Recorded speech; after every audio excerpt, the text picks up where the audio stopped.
I would watch them, and I'd watch movies to kind of just get an idea. Because a lot of us will say, well, I never had it. But get an idea of what it's like, so that you're at least present. Right. And we are talking about traumas, and we are talking about self-harm, because all of this goes in that. And again, this is a family show, so hopefully you guys are all listening together. Your parents. It's a touchy topic, but if you do this correctly, if you do this family thing correctly, if you really humble yourselves in the home, there'll be a balance that makes you individuals and comfortable with who you are. A lot of parents don't realize that most of the time the kids' anxieties are caused because they're divided, or if I behave a certain way, they won't fight, or they won't leave us, and it's not their fault. Right. Definitely. And usually that behavior is maladaptive. It's usually something that's not good.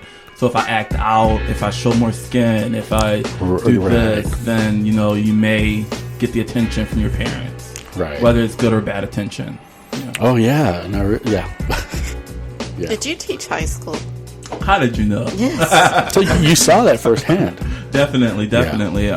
I had one girl who did have self-harm situations, and she actually grew to realize that it wasn't okay. But she said she learned it from her friends. Right. So if her parents weren't there to tell her, that's not okay, then, and they weren't, then you kind of think it is okay because everyone else is doing it. Right. I don't know. I was thinking a lot about the self-harm thing, because even if you're not a cutter, or you don't have, anorexia, or you're starving yourself or binging because you don't accept your body weight, I think we harm ourselves with our negative messages all the time. Critical talk. For me, looking in the mirror and, oh my God, I just look so fat. Oh, I can't wear this. Or, I'm so stupid, or I'm so ugly. Those are negative messages. Right. And you start to really believe it. I mean, so you have to be very deliberate in rewinding that tape and not finishing a negative thought, because you're hurting yourself. You really are. Yeah. That's really important, because that's like an invisible monster, Yes. It's like no one may know what you're thinking, and Yes. it could be really deep and really sad, or horrible. Because some of the most beautiful, popular, vivacious people who have it all going on, so you think it's all just a front. Right. There's a lot of pain inside. Yeah. So never think that you know right. anybody's Exactly. story. Never. Yeah, everybody goes through it. And it's about building up your self-esteem. It is, and that's hard to do, but it takes work, but it's worth it. It's worth it. Or you could do it the hard way, like, for me it was reaching like middle age. Then you kind of just graduate. Time to grow up now. Yeah, but I just wish I'd always, been confident and believed in myself. Yeah, it would have been a lot easier. I had all the right messages at home, but there was just, that little voice inside of me that says, you're not good enough. It creates that doubt. And I believed it. Right. Yeah. How did you do it, Ms. Maria? I'm not sure. How did you navigate through that, Ms. I'm Maria? not even sure, to be quite honest with you. I see you thinking about it. You're like, I think even to this day, I feel like I have like those self-confident issues, like I never had them when I was little growing up. Right. I remember being bullied when I was little. Being bullied because, my hair wasn't done, or because of the clothes I was wearing, or because, I had an accent. Till this day, I have an accent, but I will tell you, I love my accent now. I love it too. You grow to love it, right? Yeah. You grow to love it, and you grow to understand, everything that I didn't understand before, even though I still have issues, you learn to understand and you learn to deal with it. The coping skills come in. Especially when you have people that you want to be that good role model for. I have my kids that I want to be a good role model for, and I have the kids that I work with. So it's something that didn't just happen overnight. I still work on it every single day when I wake up and give myself that self-confidence that I need. those negative messages, that we our own self-negative messages to ourselves, Right. They can be constant. Sometimes we have to be careful with those messages because they are very hurting, and sometimes we believe them so much that we don't think we can achieve anymore. Right. Even as adults, even on the job, people can do things like that, so don't think that because you're an adult it gets better. It's you have to get to a point where you're confident with who you are, confident in your own skin, so that you can repel these people. And females, we're guilty of giving our power away so often by comparing ourselves to each other. Women dress for other women. They don't dress for men. I hear that, yeah. And it's true. But don't give your power away. Love who you are. You're not supposed to look like your neighbor. You're supposed to be you. And, everybody always said, because I have a sister that's just gorgeous, people turn their head when they walk past her. But hello, I have the personality.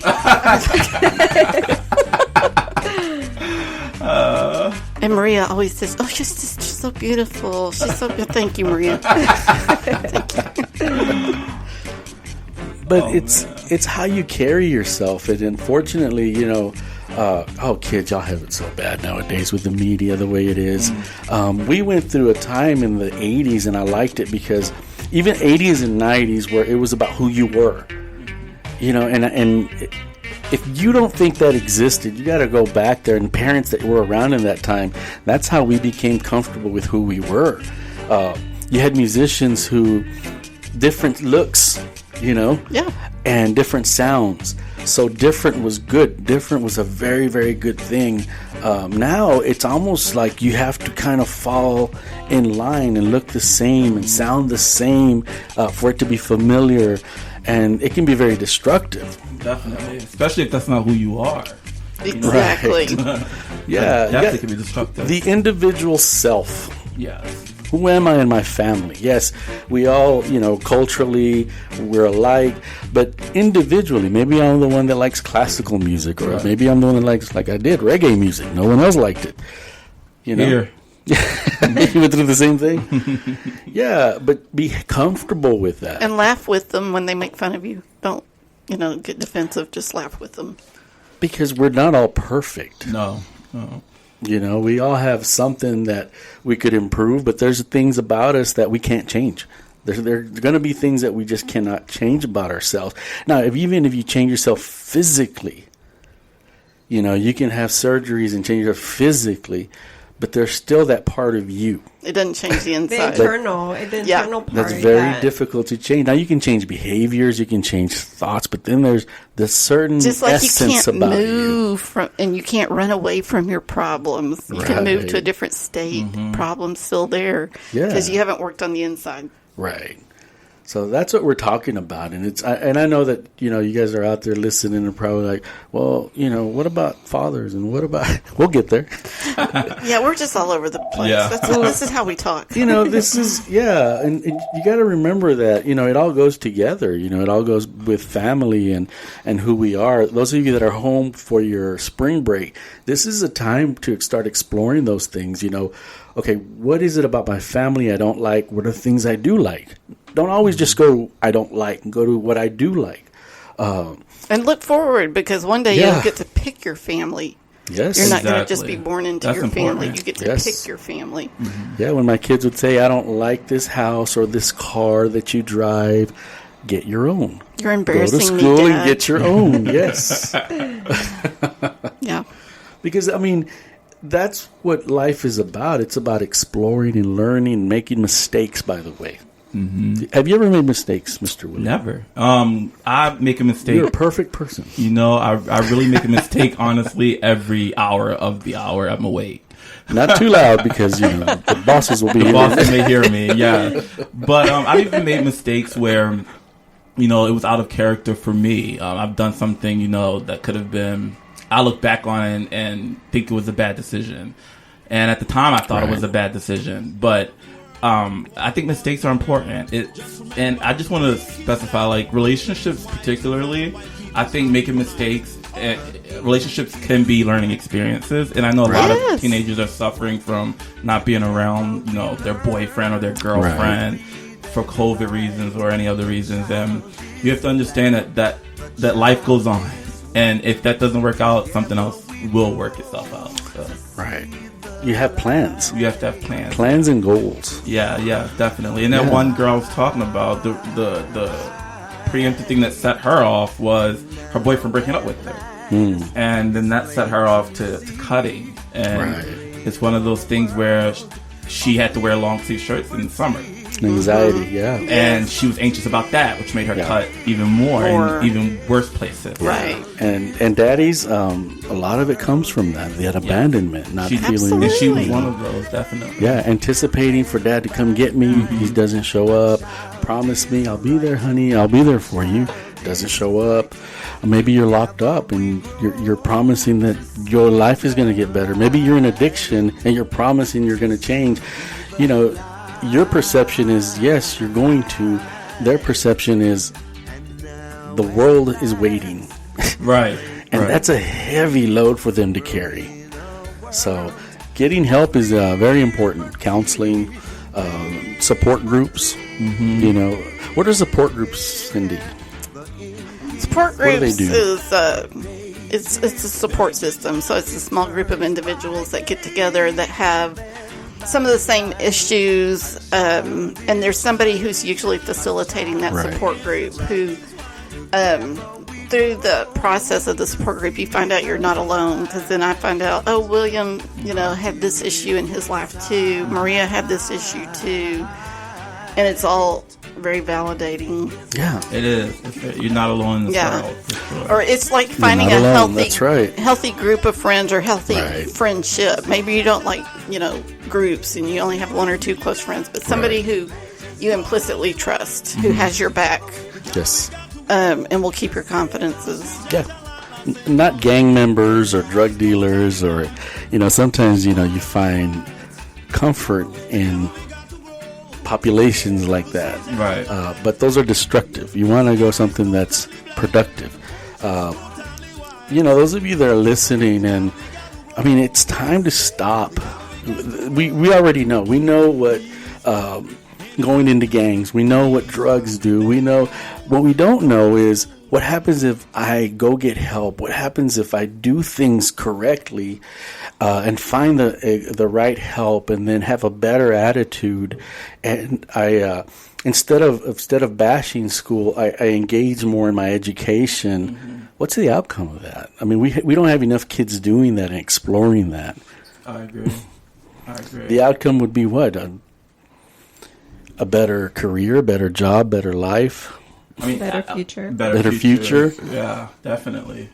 And like you said, Leo, it's like one of those things where if you don't know the outcome, you're more scared of it. Right. So if you know what happens in a gang, you're less scared. Yes. Right. But if you know what happens if you don't know what happens if you don't join the gang, then you're more scared. Right. So it's one of those things where you have to take the chance and really believe in it, Yes. Definitely. Life is difficult. Life is difficult for kids. For kids nowadays, yeah. But I can't imagine growing up in 2000s, man. Oh, it's yeah, tough. me either. It's tough. It's a lot of good and it's a lot of criticism as well. Growing up in this time with the technology, with my mindset back then, wow. Yeah, I know. I'd be unstoppable. Back at that hindsight, yeah. But not having that mindset, it's lost. And, I used to think that with the technology, kids would be more advanced. In fact, I thought there would be no room for teachers anymore because, what could you teach somebody who has a computer with all the information on it already? But that's not what's happening. No. So, we are reaching our time. Oh, wow. That was quick, you guys. I have one question. Can I just ask a question? Yes, definitely. Before we reach our time? I just wanted to know, what do you guys suggest for teenagers who they're not experiencing self-harm, but their friend is? What would you suggest for that kid? So, go ahead, Maria. So there is a phone number that they can, we Mr. Leo and I, we always, give this number out to all the kids that we work with, because not because they're doing it, but because maybe they know someone or they're concerned of a family member. There is a hotline. You are not alone, and the phone number is